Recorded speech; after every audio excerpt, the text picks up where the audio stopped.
might actually need you to hold this from falling over. It looks nice on there. New 4-inch downpipe.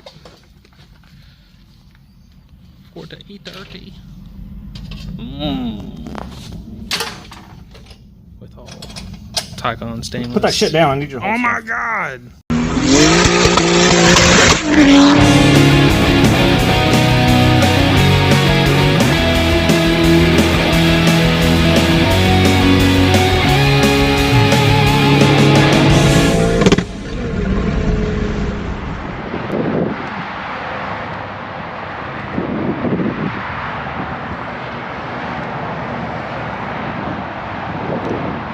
Well guys, we've made a lot of progress with this car. I'm happy to say, don't judge me. Happy to say this car is now the fastest E30 in North America, 60 to 130, according to the Draggy leaderboards, and number 9 in the world. The only ones that are faster are all-wheel drive, or they are, and the all-wheel drive one's not faster by much. It's only by 1/10. Or the other ones are back half cars on 9-inch rears and full drag cars. So pretty happy with that little micro record. Just thought I'd throw that out there. We recently had a couple of races. Had a few, see, I had a Z06 C6 that we tuned, made 550. We had a Turbo LS swapped 240, a Turbo LS swapped 350Z, a Big Cam Camaro 6th Gen, a bolt-on E85 C7. Ran most of those cars, well, really ran all those cars on wastegate. But what's really the most impressive about this car is we went and ran the Draggy again. And the Draggy, well, we ran it on wastegate, we ran it on 19 pounds, and we ran it on 29 pounds, okay? On wastegate, it did 811, that's 10 pounds. On 19 pounds, which is, by the way, what I ran that 340i on, that 600 horsepower 340i on. It went 587, and on 29 pounds, we broke into the 4s. I thought it was going to be a high 4, but it did a 462. Couldn't believe it, backed it up, did it back-to-back runs, did a 463. So, car, and that's spinning. I got the video of it. The car spins 3rd gear all the way to when we shift into 4th, and then it spins to like 85 miles an hour. So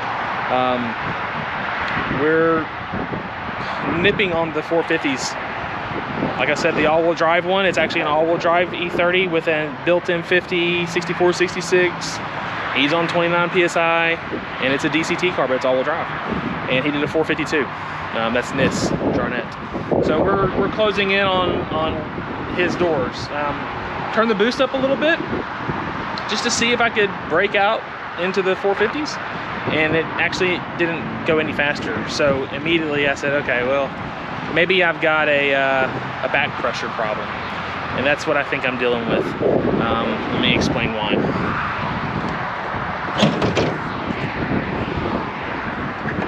So I'm pretty sure that the log manifold is holding me back from making any more power with more boost. It's an SPA cast. They're not known for making power at really high boost levels, but they do make a shit ton of torque, and that's what this car's done. It made a ton of torque. So I think what we're gonna end up doing for the back pressure problem is putting a tubular manifold on it, kind of like the one we had when we first started, but it had boost creep problems. So I think we're gonna go with one like a Sound Performance SPF1. Those sound like the old RPS manifolds, and we're gonna probably put that on there. And either that or like the PHR 23 or possibly like a, what is the other ones? It's oh god, I can't even remember the name of them. But anyways, there's so many of them to choose from. It's really kind of coming down to what kind of deal I can get and what's going to sound the best.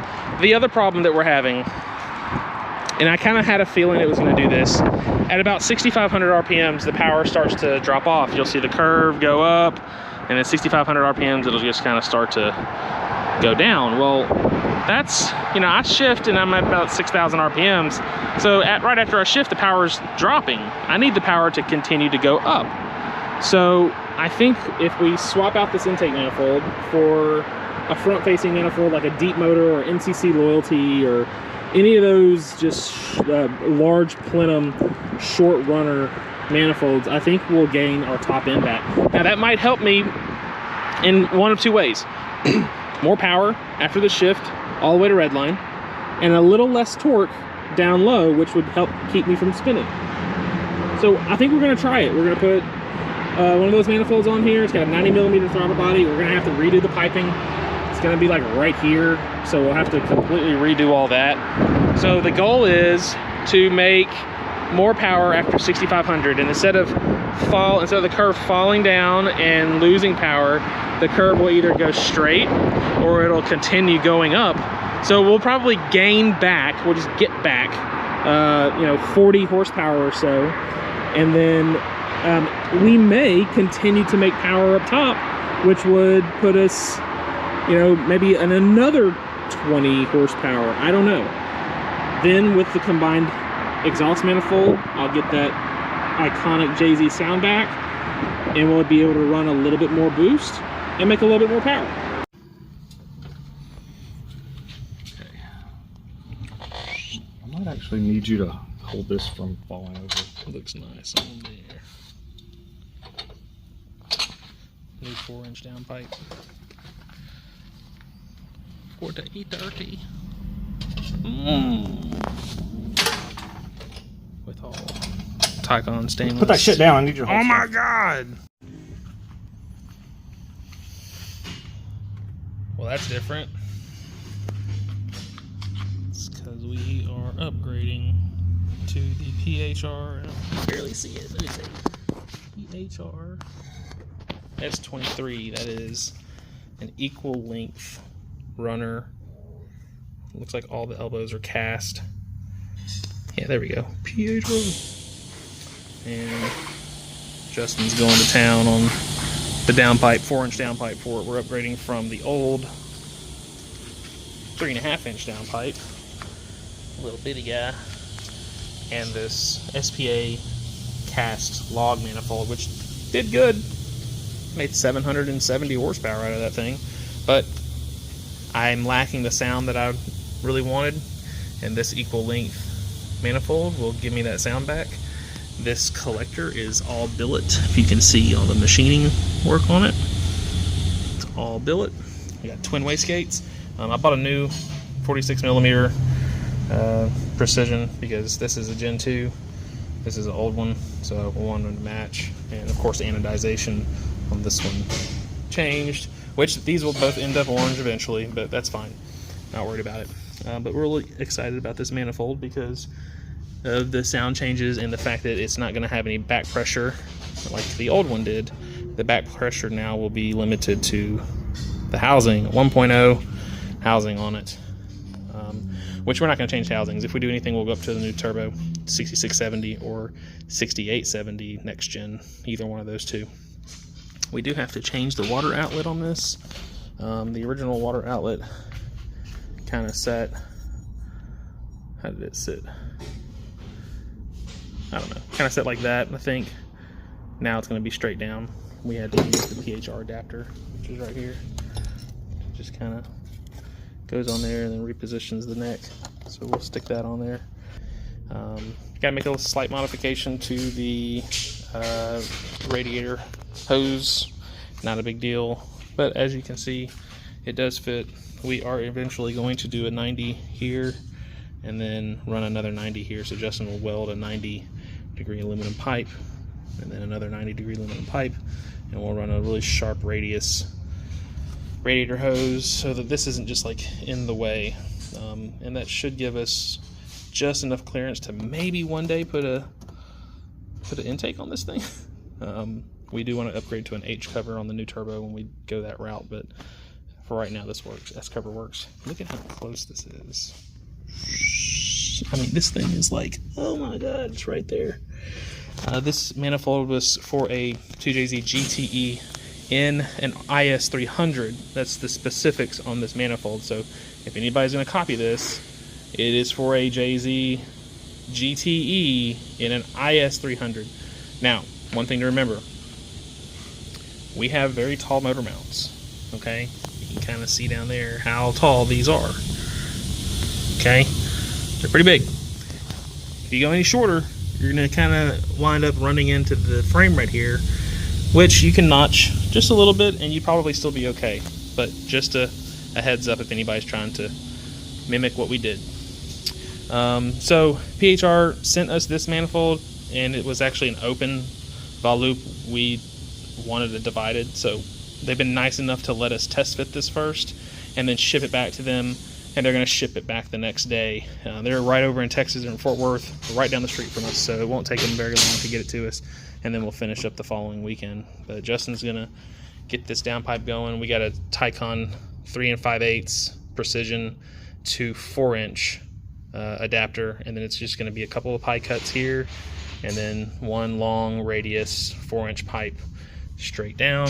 Eventually we're going to get rid of this ugly ass pipe right here. Yeah, that's the ugliest thing on the car, I think. Debatable, but I think it is. And that's just going from the back of the head outlet back into the water pump. That's for the heater core, and then it also loops around to the back of the head for the oil cooler. Eventually we're going to thread the back of the head and run it back to the T-stat area, and then have one hose coming over to the radiator so that we can kind of help cool the back of the head more. So anyways, that's what we're working on. Justin will have the downpipe tacked up and then finish it next weekend, and we're really excited. We're really excited to get this thing going and hear what it's going to sound like. It's going to be sick.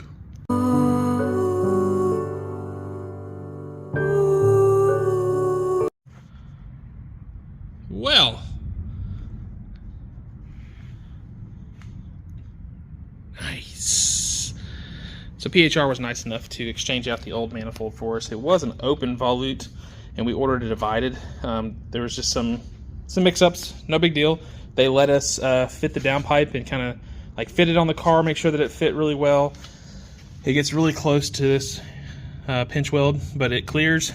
So no issues there, but the one they sent us had open, and we are running obviously a divided manifold, and I just don't want to run an open to a divided. I could run a quick spool valve, which we've got.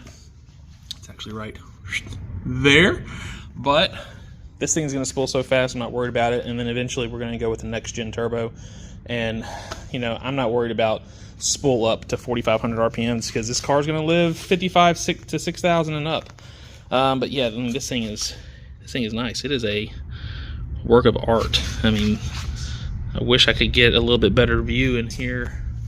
If I had a flashlight, but you can see like the machining in this billet collector. It's super nice. PHR did a fantastic job. These guys got this thing out to me super quick. Now this is the IS300 version. IS300 version takes takes runner 1, and it kind of hugs it a little bit closer so that it clears the frame rail. The one we had before, the pipes were touching, and now they're not, which is good, I guess. I don't know. I'm sure it's fine. But yeah, I mean, it fits in there very well. And this is a full equal length manifold, so it's going to have a crazy sound to it, equal exhaust pulses. Obviously, those three, and then these three, good wastegate priority, so we should have some pretty excellent control over the boost. And every elbow that you see, every turn, every elbow is a cast piece. The only thing that's not a little cast piece is the straights. So anyways, we're really excited. We've got two brand new Precision 46 millimeter wastegates. These are the latest gens. We're gonna reseal this compressor. Got a little seal kit. Got a little seal kit that we're gonna seal it with. All Tycon stuff for the exhaust. We're gonna do a 4-inch oval. Now y'all know we are on the 3.5 inch currently, but now we are moving to 4-inch. So we got 10 foot of that. This is another 90, another wastegate. This is for wastegate pipes. There's a flex, a couple of flexes for the wastegate pipes and whatnot.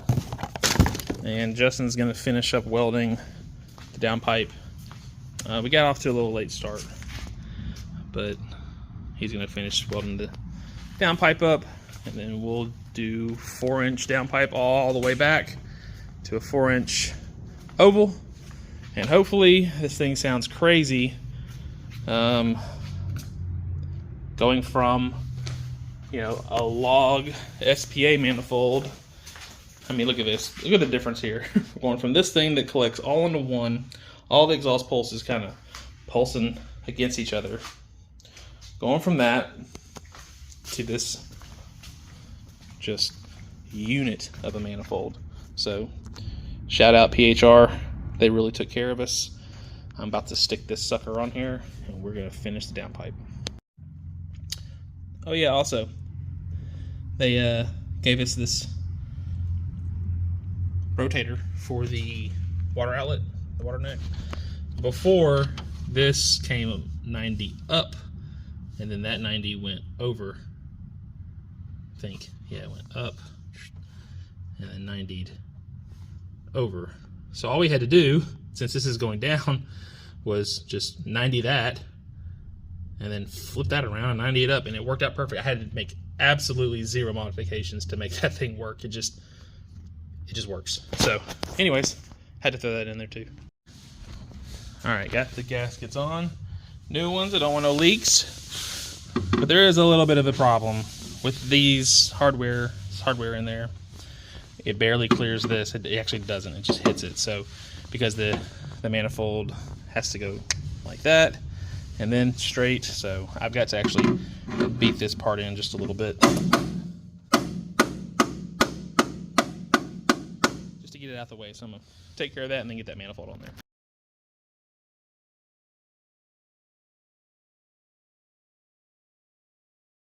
Taste the biscuit, taste the goodness of the biscuit.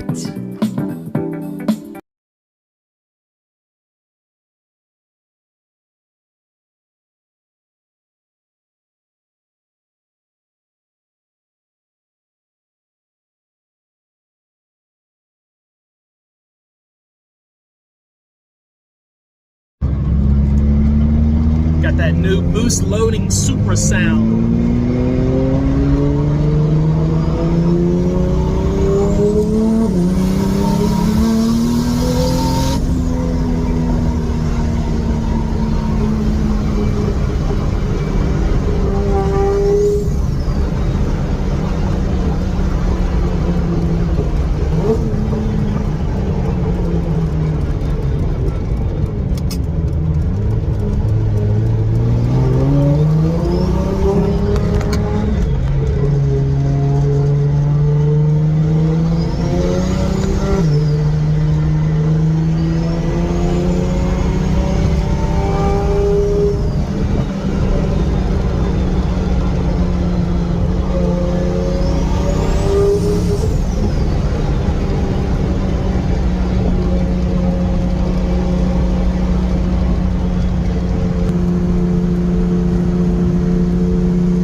know what? Go fuck yourself, you little piece of shit. Right. I'll come in there, I'll murder your motherfucking ass, boy.